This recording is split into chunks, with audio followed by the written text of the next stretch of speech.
Hey, what's going on YouTube? Lionel here, and I have my final review for you today. This one comes from the House of the Lobo, and it is Le Lebo. Gosh, those L's get me. And it is Rose 31. This was full. I've given it about maybe 4 wearings. I never really went heavy on the sprayer. Uh, Actually, I kind of progressed. I went with 3 sprays the first time I wore it, 4 sprays the second time I wore it, and like 5 sprays the last time I wore it. So I guess 5 could be a lot from this type. It doesn't blast a lot. So, um, but some people could consider 5 fairly aggressive. I am an aggressive wearer, so I like to when I wear something and I'm going somewhere. You know, I want to be able to smell it, and a couple of other people should be able to enjoy it also. But that's my opinion, and I'm sticking with it. Anyway, Rose 31 is considered a floral, woody musk. It was created in 2006, um, and it is a gorgeous, gorgeous, gorgeous scent. So let's get into the notes. In the top, you have rose and caraway. In the heart, you have rose, vetiver, and cedar. And in the base, you have amber, musk, coconut, and gaiac wood. So I really don't get much amber. I'm an amber nut, so either the amber is hidden very, very well behind something else. So, but I really don't get much amber. Amber usually makes things quite dense and heavy and sweeter or something along that line. And I don't get much amber here. But everything else on here, I pretty much get. I don't know what gaiac wood is, but it is quite woody. Um, and there's a tinge of coconut. So anyway, on the initial spray, you're going to get a blast of peppery rose. You're going to get rose. Then you're going to get it's peppery. That caraway is very, very dominant in the top spray. Um, that caraway kind of goes away in I don't know, a few minutes, 15, 10, I don't know. The rose remains, and the rose starting to get a bit deeper, a little brighter.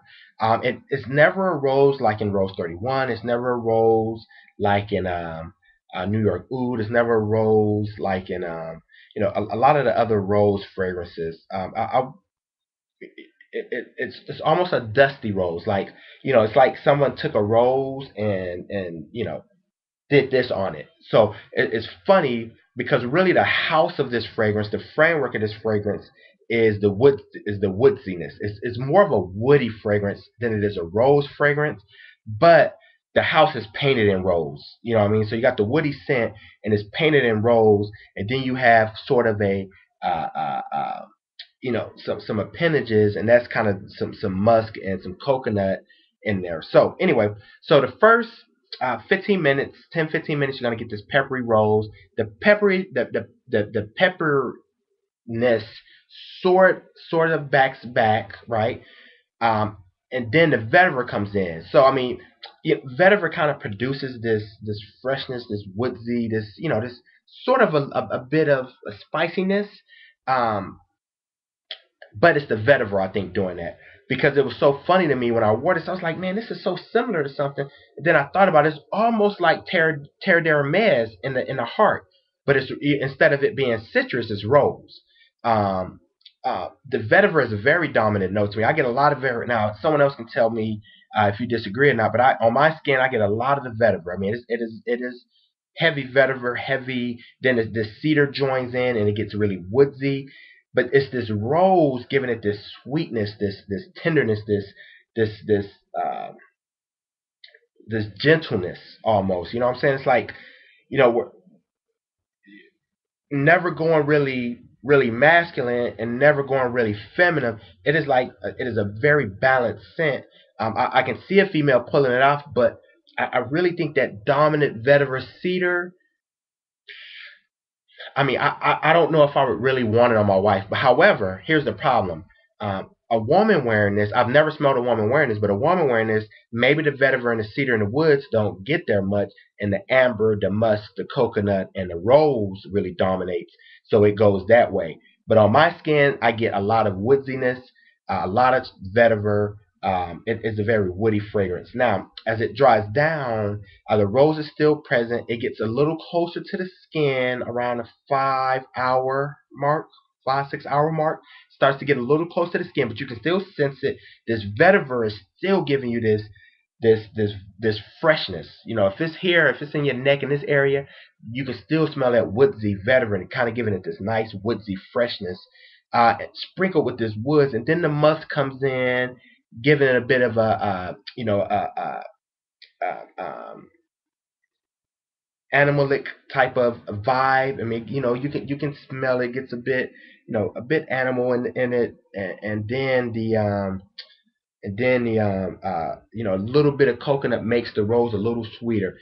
But the rose, like people say, oh, I don't get a lot of rose. I mean, the rose is always there. Like this is a woodsy fragrance painted with rose. It's not a rose scent painted with woodsy notes. Um, it's more of a like I've recently had the chance to wear West Side a couple of times, and it's more of a rose scent. This one isn't as rosy, but the rose is there. The rose is dominant, so I can see how they named it Rose 31. I mean, I don't know which other way. I think the average person walking past you smelling it is going to smell the rose. The first thing they're going to be able to pull out is the rose. They're not going to be able to pull out the cedar, the vetiver. Heck, half the people won't even know what it is. So someone sitting next to you would notice the rose. So Rose 31, I think, is appropriate in the name. But for us guys who really know fragrances and stuff, we would call it rose polish. It's kind of like you got a chain on, but it's really gold plated. This is like Rose 31 is a rose plated fragrance. It's not really a rose fragrance, really a woodsy fragrance. The fragrance is predominantly woods with this paint of rose that just is absolutely gorgeous. So let me get into how it performs. Longevity is about 8 hours, maybe a little more, maybe a lot more, maybe 8 to 10 hours, but it's pretty close to the skin. After the 6 hour mark, uh, the first 4 hours is projecting.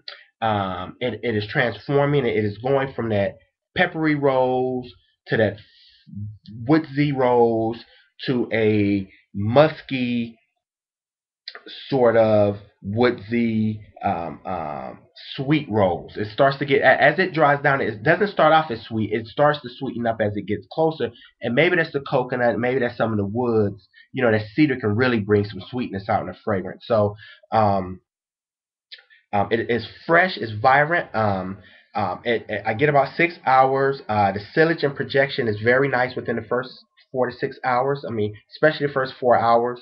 6 hours is getting kind of close. Um, um, Compliments. I got like one. Someone said, "Oh, you smell good." I got yeah. That smells sort of feminine. And I think it's really because of that rose in there.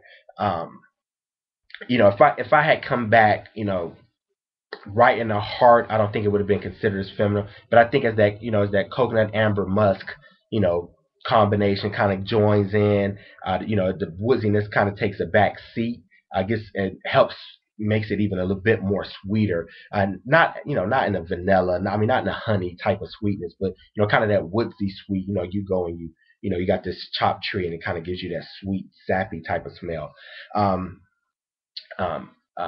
Overall, it is definitely a five, four and a half, five, four and a half fragrance. I mean, I would argue 4.5. I mean, I think someone who really loves this combination would definitely give it a five easily, and I wouldn't argue against that. I wouldn't argue someone giving it a 3.5 if they were looking for a rose scent. And were kind of, felt slated by the fact that this is more of a woodsy scent. Um, what else about it? I think it's quite universal. I mean, I think that maybe in the winter, that I work inside, so I sprayed it inside. I never sprayed it and went outside really. I kind of sprayed it and I was inside all day. I worked 8 to 10 hours, so I never really went outside and seen how it worked with cold or. But I know, and my man Mel confirmed it. In the summer, this thing will go because that sun hits that yes, body heats up and that vetiver gets in there and that rose is in there, and that cedar kicks in, kind of giving it that dense kind of heaviness. But the rose is kind of like again just polished on there with that vetiver.